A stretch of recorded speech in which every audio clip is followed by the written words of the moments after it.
I'm here in the cellar of Chateau Hosanna here in Pomerol, Bordeaux with Edouard, and we have here in this tank we have a combination of stainless steel tanks. We have the concrete sitting behind us. Very interesting that you're using both, and I guess my question for you is, what leads you to use the stainless steel versus the concrete? And as well, does one have an advantage in certain conditions than the other one? Well, we like both for different reasons. We like the concrete, especially when we have more, when we have bigger sizes tanks, because the vinifications, the fermentation in the concrete is going much slower, and therefore we have a better control.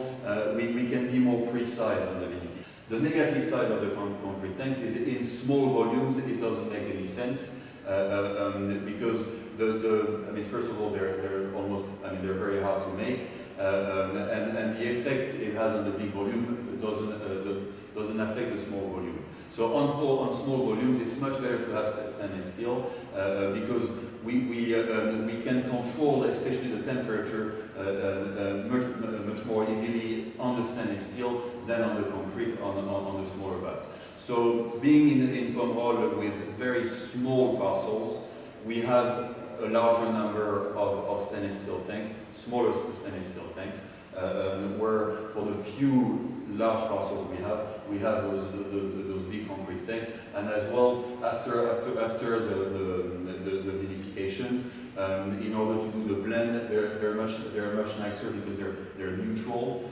So we do all the blends of the wine of Hosanna in these tanks. At what point in the process are the juices from these two tanks blended or combined? If you have the same grapes well,